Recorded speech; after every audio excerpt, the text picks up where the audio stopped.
So, hello everyone, welcome to the fourth week.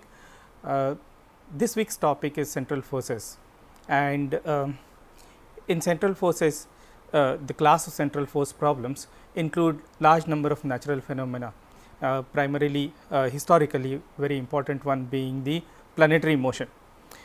What I am going to do is I will start by defining what I mean by central forces, and then we will see how to go about trying to solve the problem. So, in this lecture we will see we will talk about the system and its formal solutions, and in the next class of course we will see how many more features of central force problems can be solved. Okay. Fine. So, here I will try and define central forces. Suppose you have a system. In the system there is only one particle. So, there is one fixed point in the space and there is a particle moving in the space. When you have a particle moving in the space under the influence of the force, but notice that this force is always directed towards that fixed point in the space. When that happens, we say that force is a central force. What we can do is we can set up our coordinate system. We can set up our coordinate system such that the origin lies at the fixed point,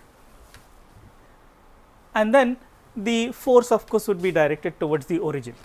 Now, in this case once we choose this coordinate system where the force is directed towards origin, I can write down the expression for the force, and the expression for the force will be F is the force at point r, that is the location position vector of the particle, and it is always directed towards the origin, that means along the radial vector, and the small f here will serve as the magnitude of the force. Of course, we are talking about the algebraic magnitude, which means this f can be negative, and the way I have depicted that situation there, you can see that the force is pointing towards the origin. So, in that case the f would be negative.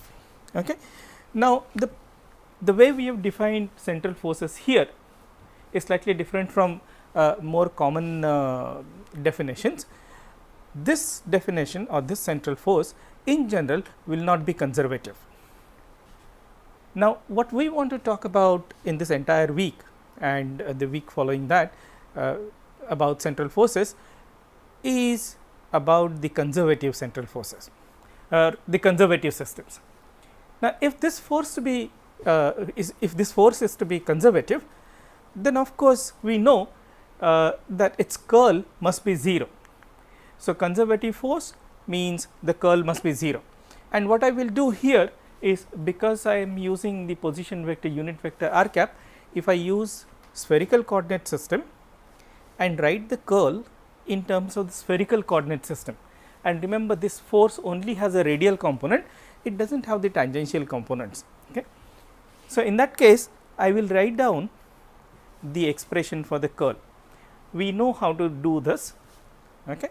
But since f is only a radial component, out of 6 terms which we would get here, only 2 terms will survive, and that gives you 1 over r sin theta, partial derivative of f with respect to phi into theta cap minus 1 over r del f over del theta into phi cap, and this must be equal to 0. And since it is a vector equation, the partial derivative of f with respect to phi must be 0, partial derivative of f with respect to theta must be 0, and when that happens we know that f must be independent of phi and f must be independent of theta. Okay. So, this is what we get. For the force to be conservative, for the central force to be conservative, f, that is the magnitude of the force, must be independent of theta and phi, and it must be function of the r coordinate alone. And what is the r coordinate? R coordinate is nothing but distance of the particle or distance of the position of the particle from the origin.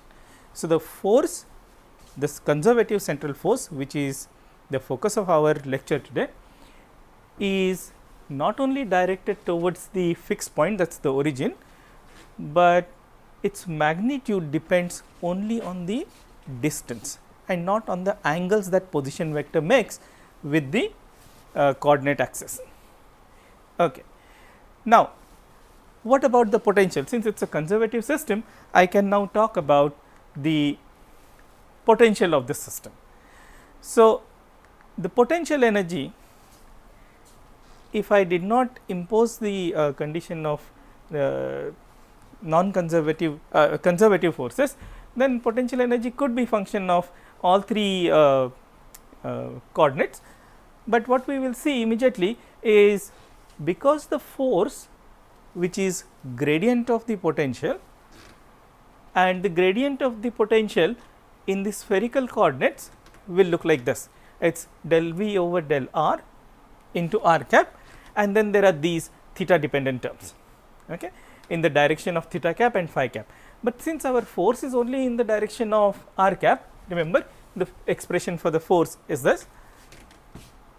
These two terms here, del v over del theta and del v over del phi, both these terms must be 0.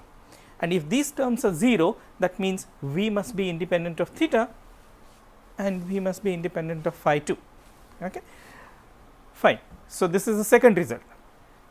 Just like the magnitude of the force, the potential energy function is also function of r alone.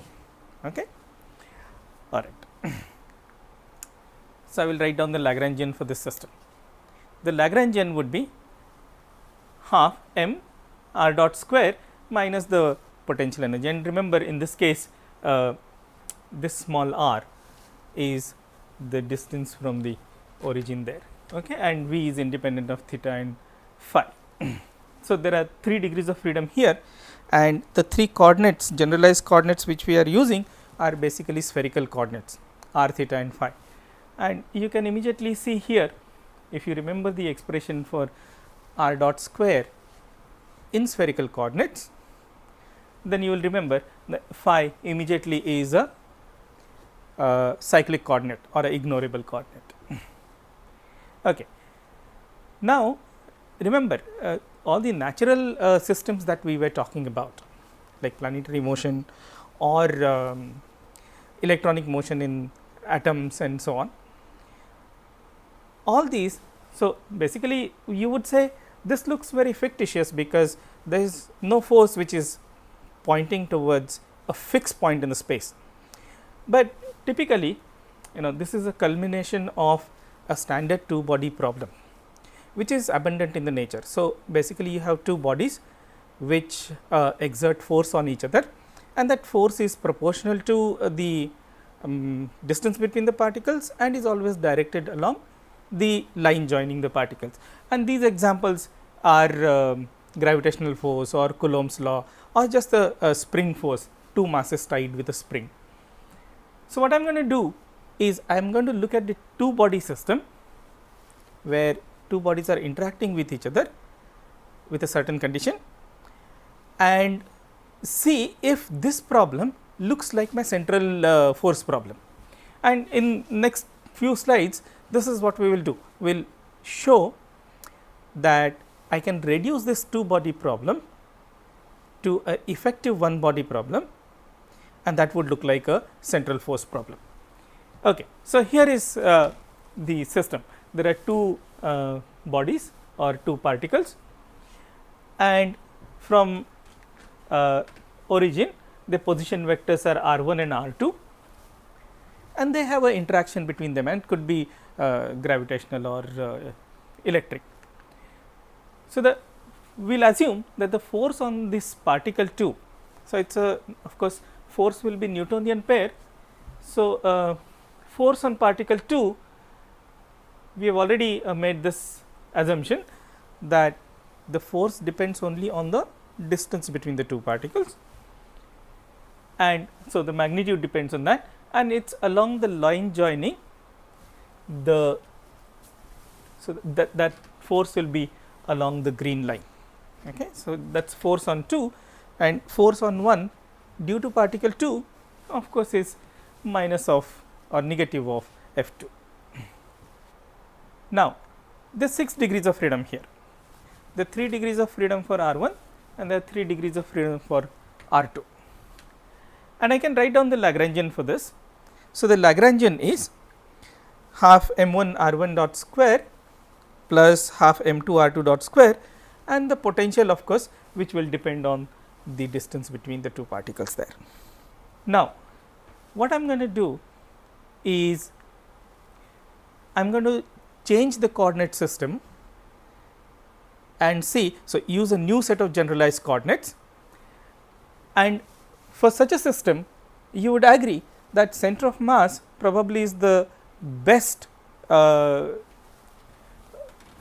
set of coordinates for this one. So, I will define this capital R vector which points to, I will call this as center of mass. Okay. So, this point here is center of mass of the system, and capital R vector points to that center of mass, and the expression for R we can immediately write down. We know how to write down the position vector to center of mass. So, that is m1 R1 plus m2 R2 divided by the sum of the masses. And the second vector that I will define is this small r which points from m1 to m2, and that would be R2 minus R1. Okay. So, this is our second vector. So, there are again 6 degrees of freedom.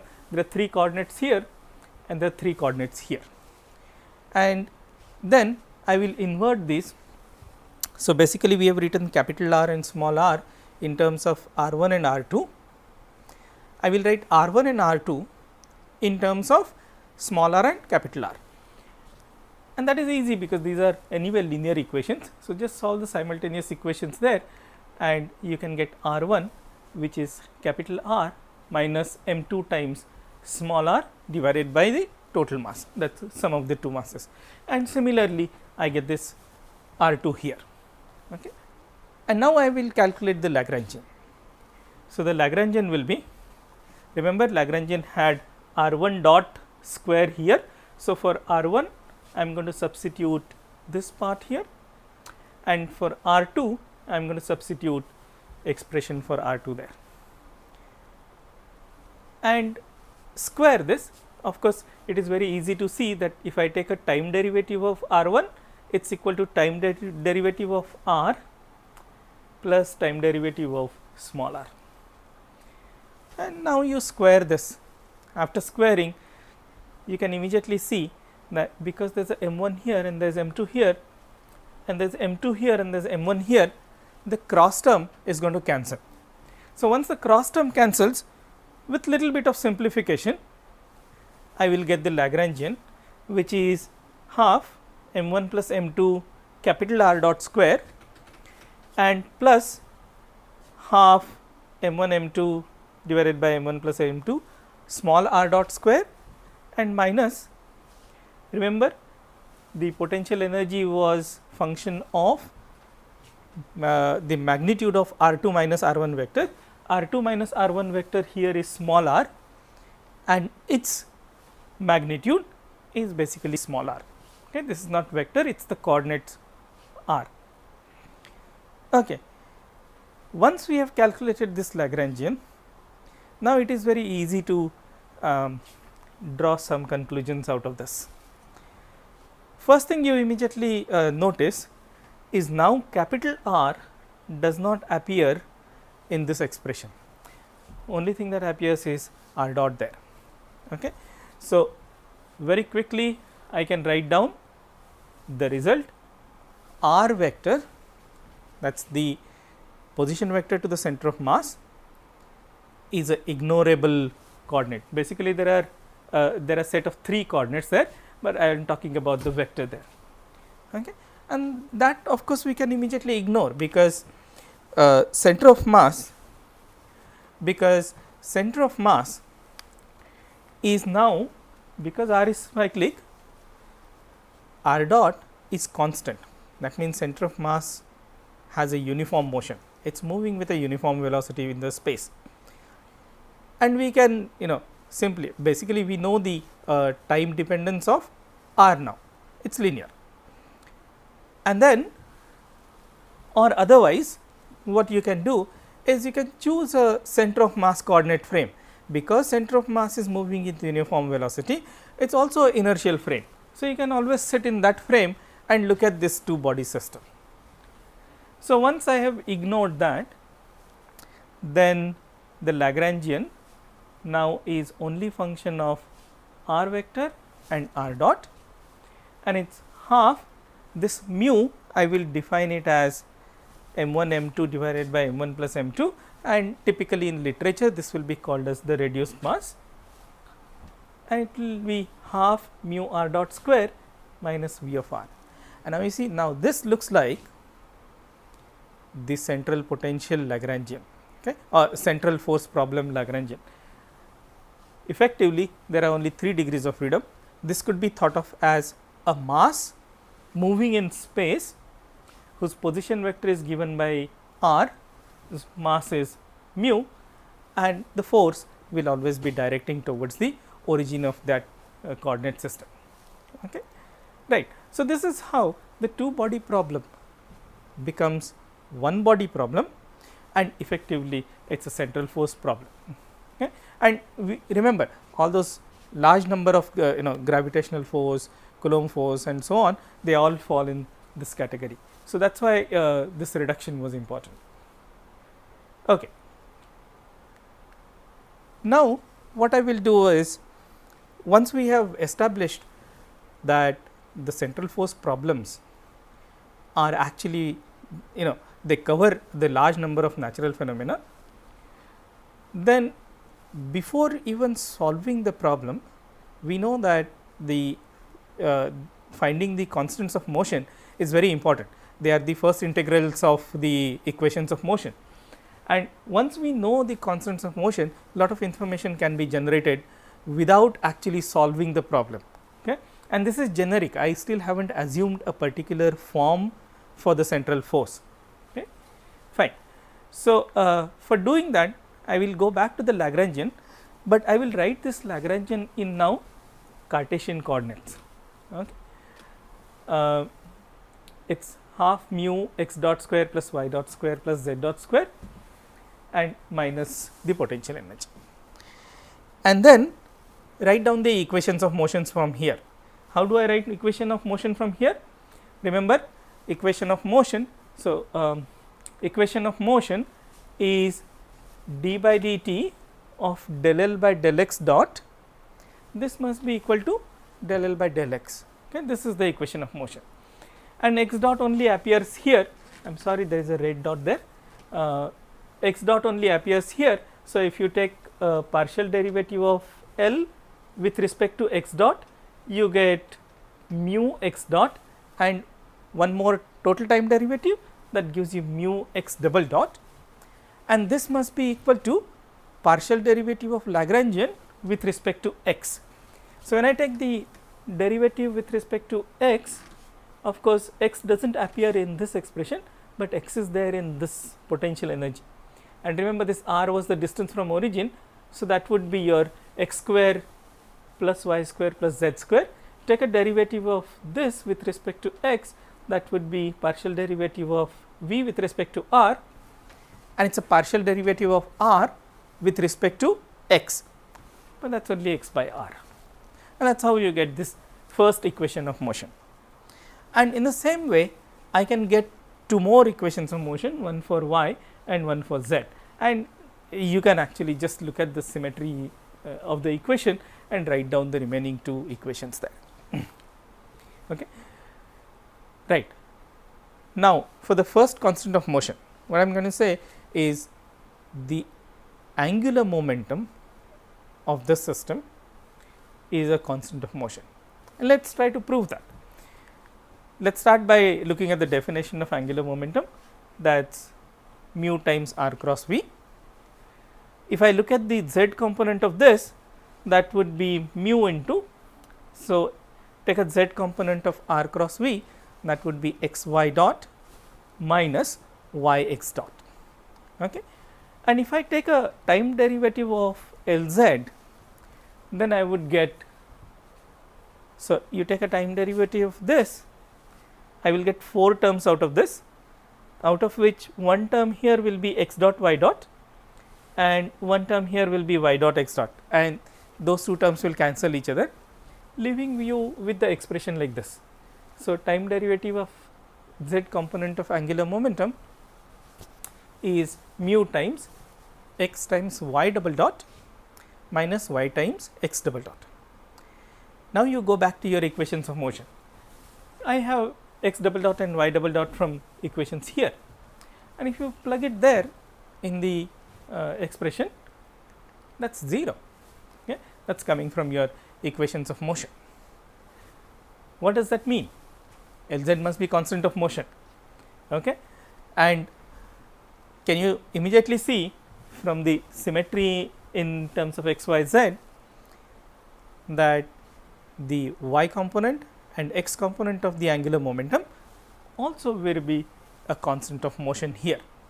And if all three components of the angular momentum vector are constants of motion, what can you say about the vector itself? The angular momentum vector itself must be a constant of motion. But that has a very interesting immediate consequence. Immediate consequence would be, if L is a constant of motion, the motion must be planar motion. Why? Because your velocity vector and the position vector, remember L is r cross v, that means the position vector and the velocity vector, both these must be perpendicular to L, that means they are in the same plane. Okay. Add to that your force is along r cap only.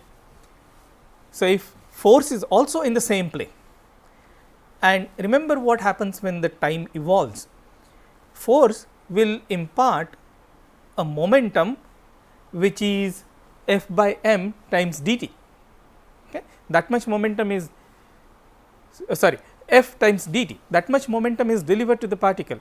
What happens to dv? dv also is in the direction, dv is the change in the velocity, is also in the direction of the force, and hence the change velocity, the new velocity remains in the plane. So, the motion will always be planar in this case. Okay. Once we realize that the motion is planar, I am again going to change my set of generalized coordinates and choose new coordinate system in which I have new z axis which is parallel to the angular momentum vector. What does that mean? The motion of the particle is now in the plane which is parallel to x y plane, but since the motion remains in one single plane, I am going to choose z coordinate to be 0, and the moment I do that, the motion is in the x y plane. So, we know now that whichever plane the motion takes place, we will call that plane as x y place. The moment you set the particle in the motion by setting initial conditions, after that it does not change the plane, and that plane we will call it as x y plane, and then the motion will remain. So, effectively your problem now has reduced from 3 degrees of freedom to 2 degrees of freedom. It is a planar problem now. Your z is 0 and z dot is also 0. Okay. So, 1 degree of freedom, just like we started with 6 degrees of freedom for two body problem, brought it down to 3 degrees of freedom. Out of 3 degrees of freedom, 1 degree of freedom again is fixed, which means the motion is now only in 2 degrees of freedom. And then if I am using x y plane, the best coordinate system to choose is of course the plane polar coordinate system, and from this point onwards I will use these two coordinates r and theta, and the Lagrangian in this plane polar coordinates would look like half mu r dot square plus r square theta dot square and minus v r. Okay. Fine. So, this is one set of constants of motion, that is angular momentum. Okay. Fine. Now, this angular momentum being a constant of motion also has another interesting consequence. You remember Kepler's second law. So, your angular momentum, so angular momentum vector has a magnitude, and the magnitude is given by mu r square theta dot, and this tells us or provides us with the proof of Kepler's second law. Remember, Kepler's second law is written for a planetary system or simple gravitational system, but the claim that we are going to make is, in fact, this is true for all possible cases of central forces. It does not matter what the form of central force is, that is, remember, the form is only encoded in the small f, that is the magnitude function of the force. Direction is anyway already predetermined. So, the Kepler's second law, which talks about the aerial velocity, that is the one. Okay. Here, what happens in the problem is this. I am going to explain this using only an elliptic orbit, which you see in case of a gravitational problem. Now, here the trajectory is elliptic, and suppose this red point is the planet which moves around, and what I have marked here is this is t is equal to 0, this is 0.1 t. So, the time period is tau, this is 0.1 tau, this is 0.2 tau, 0.3 tau, and so on, and you see that the particle moves, it is moving slowly here, and closer to the focus here it moves fast. Okay. And these points which I have marked, it visits these points after a equal time interval. So, from here to here it takes 0.1 tau, from this point to this point it takes another 0.1 times tau, and so on. And you can see that it travels much larger distance here, because the velocity is larger compared to the amount of distance travelled in the same 0.1 tau here. And as it is moving about, if I take this as a starting point, then it sweeps out an area, okay, and that is called as swept area, and in 0.1 tau it sweeps out this much area, okay, which is bounded by this line here and this line which joins the position at 0.1 tau, and I have shaded it with the blue, and from here to here it travels a smaller distance and covers an area which is shown by the yellow marker there, or yellow fill, and then there is a green fill, and then there is a pink one. And the claim is that all these areas, they are actually equal.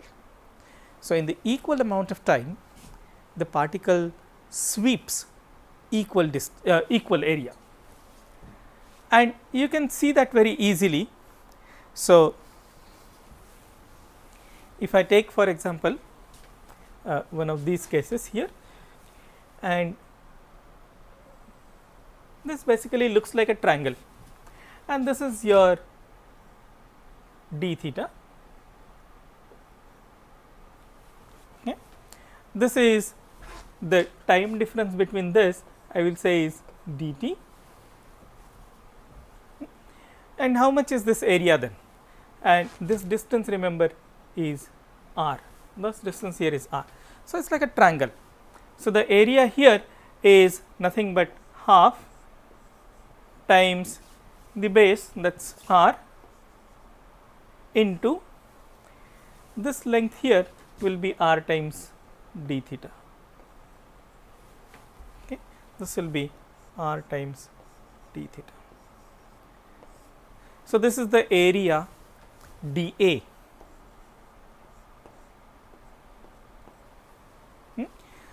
And this area is swept in the time dt.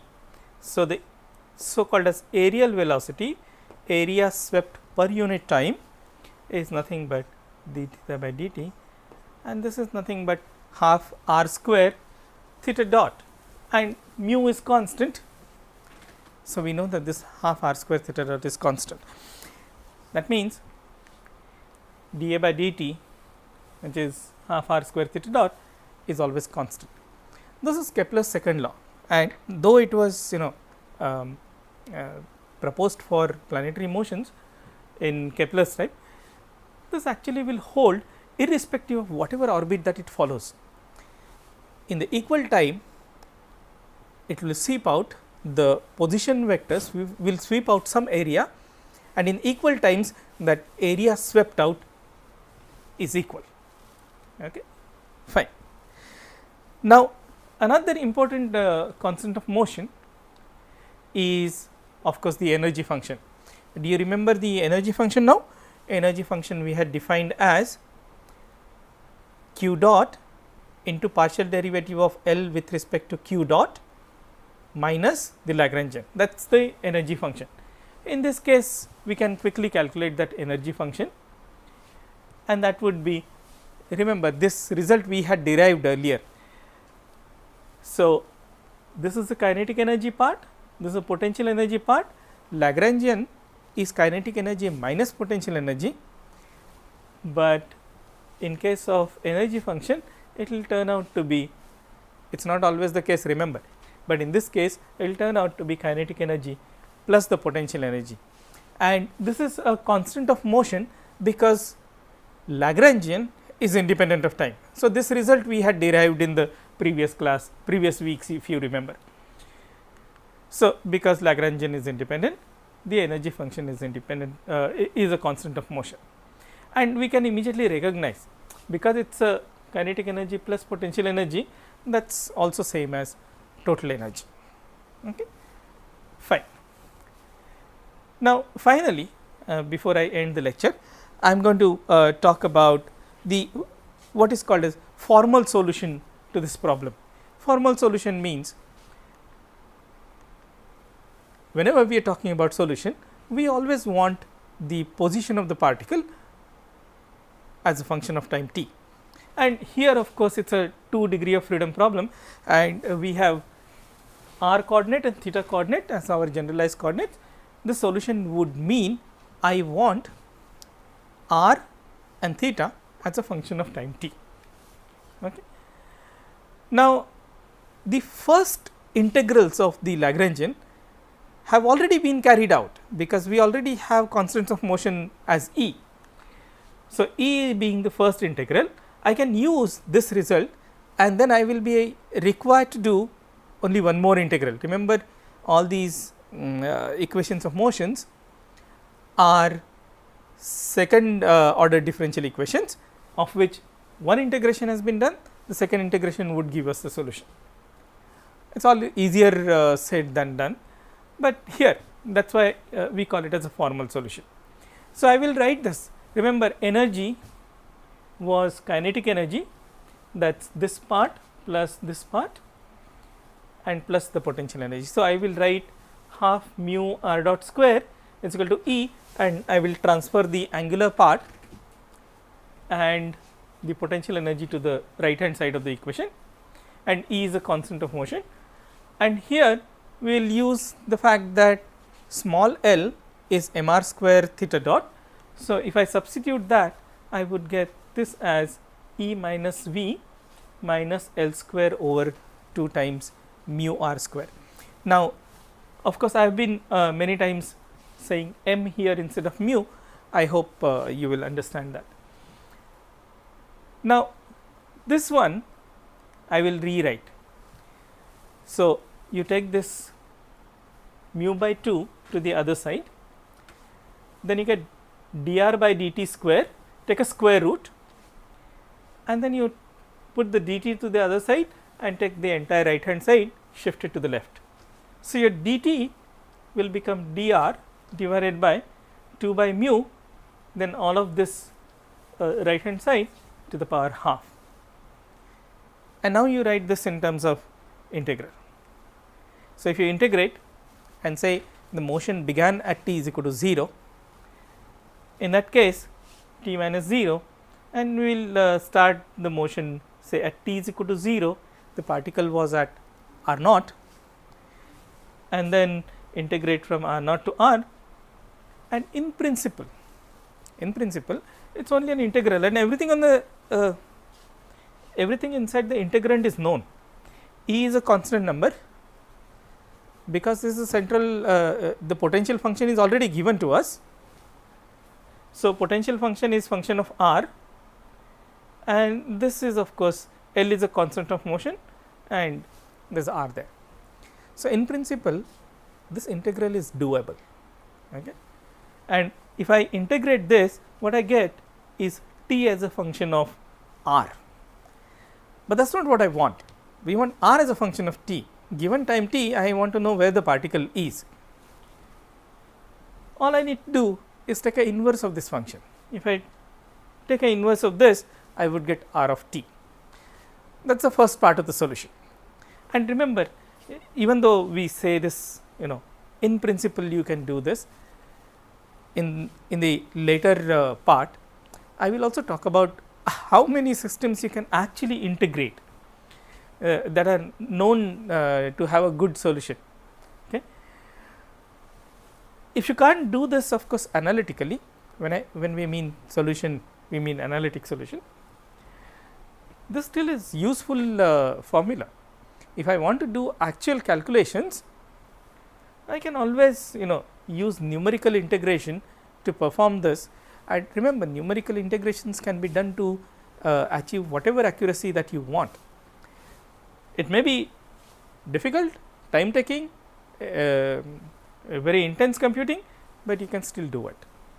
And in that case, you will get this as a table, and then you can invert that table. But again, that is why we called it as a formal solution, because r of t in principle can be obtained from here. And the second part, finding theta of t, is also straightforward, because L is equal to m r square, sorry, that should be mu r square into theta dot. Now, you write this as d theta is L dt divided by m r square, and integrate from, remember t 0 I have chosen to be 0 here.